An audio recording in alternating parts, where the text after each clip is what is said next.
Assalamualaikum warahmatullahi wabarakatuh.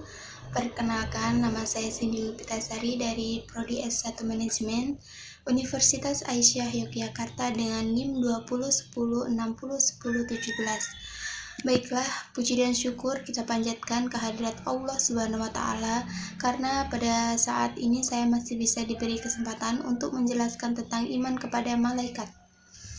Baiklah, di sini saya akan menjelaskan iman kepada malaikat. Semua makhluk yang diciptakan Allah Subhanahu wa taala dapat dibagi menjadi dua, yaitu yang gaib dan nyata. Yang membedakan keduanya adalah bisa tidaknya dijangkau oleh panca indera manusia. Yang dimaksud gaib adalah dalam pembahasan ini yang mutlak segala sesuatu yang tidak dapat dijangkau oleh siapapun dan kapanpun. Untuk mengetahui dan mengimani wujud makhluk gaib menempuh dua cara, yaitu melalui berita atau informasi yang diberikan oleh sumber tertentu. Kedua, melalui bukti nyata bahwa makhluk tersebut ada.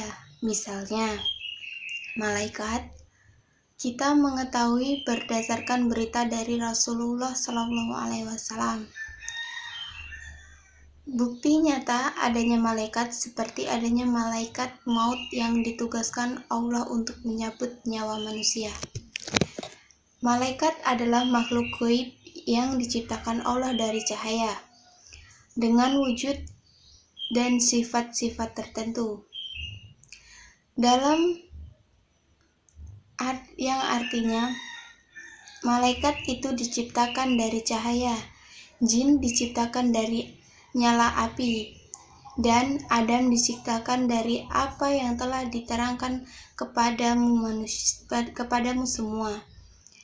Wujud tidak dapat dijangkau oleh panca indera kecuali menampilkan diri dalam rupa tertentu seperti manusia dalam Surat Maryam ayat 16-17 yang artinya, dan ceritakanlah kisah Maryam di dalam Al-Quran, yaitu ketika ia menjauhkan diri dari keluarganya ke tempat yang ada di sebelah timur. Maka ia mengadakan takbir yang melindunginya dari mereka, lalu kami mengutus roh kami kepadanya, maka ia menjelma di hadapannya dalam bentuk manusia yang sempurna. Malaikat tidak dilengkapi dengan hawa nafsu, tidak memiliki keinginan seperti manusia, tidak berjenis kelamin dan tidak berkeluarga. Hidup dalam alam yang berbeda dengan manusia.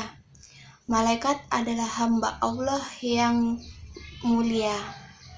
Malaikat selalu memperhambakan diri kepada Allah dan patuh atas segalanya, perintahnya, serta tidak pernah berbuat maksiat dan durhaka kepada Allah Subhanahu wa taala.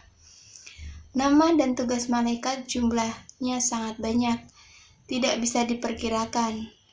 Ada perbedaan tingkatan di antara mereka, baik dalam kejadian, tugas, pangkat, dan kedudukan.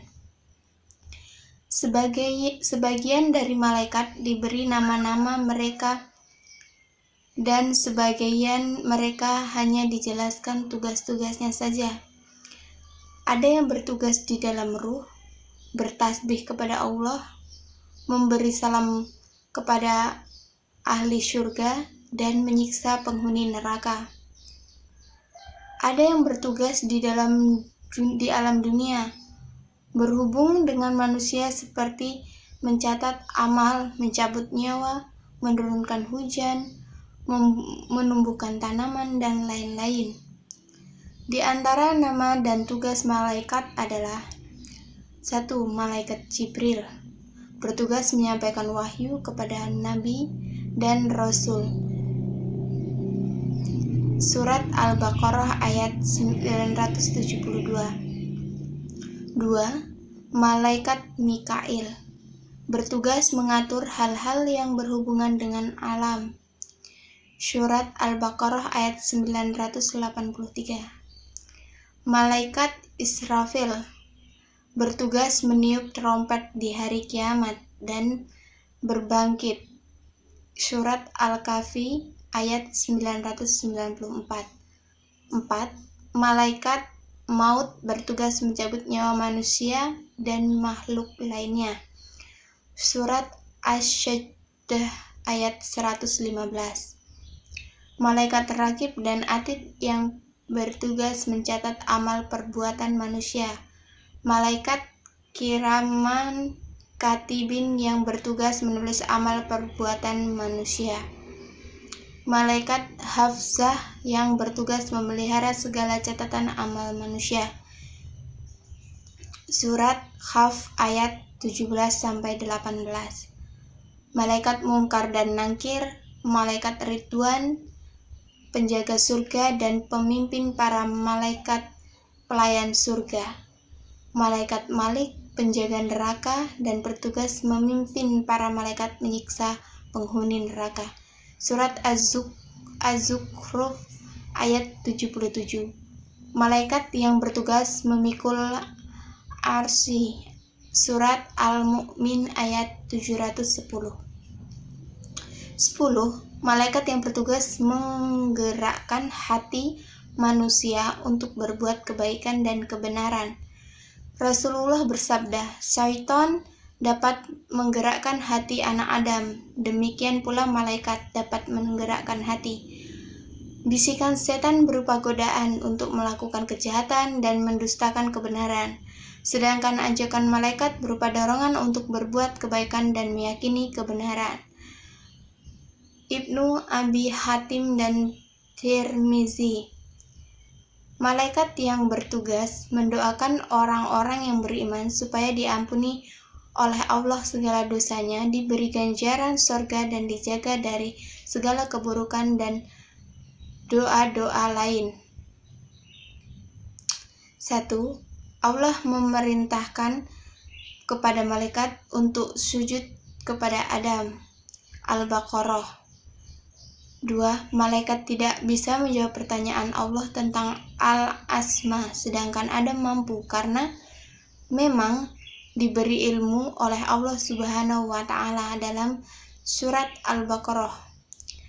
Kepatuhan malaikat kepada Allah Subhanahu wa Ta'ala karena sudah tabiatnya, sebab malaikat tidak memiliki nafsu, sedangkan kepatuhan manusia kepada Allah Subhanahu wa Ta'ala melalui perjuangan yang berat melawan hawa nafsu. 4. Manusia diberi tugas oleh Allah menjadi khalifah yang di permukaan bumi dalam surat Al-Baqarah ayat 30. Hikmah beriman kepada Allah. 1. Lebih mengenal kebesaran Allah yang menciptakan dan menugaskan malaikat. 2. Lebih bersyukur kepada Allah atas perhatian dan perlindungannya terhadap hambanya dengan menugaskan para malaikat untuk menjaga, membantu dan mendoakan hambanya. 3. Berusaha berhubungan dengan malaikat dengan cara mensucikan jiwa, membersihkan hati dan meningkatkan ibadah kepada Allah Subhanahu wa Ta'ala, sehingga seseorang akan merasa beruntung bila termasuk golongan yang didoakan malaikat, sebab doa malaikat tidak pernah ditolak. 4. Berusaha selalu berbuat kebaikan dan menjauhi kemaksiatan, sebab ada malaikat yang selalu mengawasi. Jin, iblis, dan syaitan. 1. Secara etimologis, kata al-jin berasal dari kata janah, artinya bersembunyi. Dinamai al-jin dikarenakan tersembunyi dari pandangan manusia. Kata iblis berasal dari kata al-ablasa, artinya putus asa. Dinamai demikian karena iblis putus asa dari rahmat Allah dan kasih sayang Allah Subhanahu wa Ta'ala. Kata syaitan berasal dari kata syatana, artinya menjauh. Dinamai demikian karena jauhnya dia dari kebenaran. Jin adalah makhluk gaib yang diciptakan oleh Allah dari api. Mukallaf seperti manusia, di antara mereka ada yang patuh dan ada yang durhaka. Yang durhaka pertama kali adalah iblis, anak cucunya disebut syaitan. Akhirnya jin akan berkomunikasi dengan manusia tersebut dan menipunya, mengaku sebagai arwah yang telah mati atau menawarkan manusia tersebut mencari harta atau bahkan mengajak kepada perdukunan dan kesyirikan seperti kekuburan binatang untuk meminta apa yang dia inginkan dan termasuk syirik kepada Allah Subhanahu wa taala. Baiklah, itu tadi penjelasan saya. Kurang dan lebihnya saya mohon maaf. Saya akhiri, wabillahi taufik walhidayah. Wassalamualaikum warahmatullahi wabarakatuh. Terima kasih.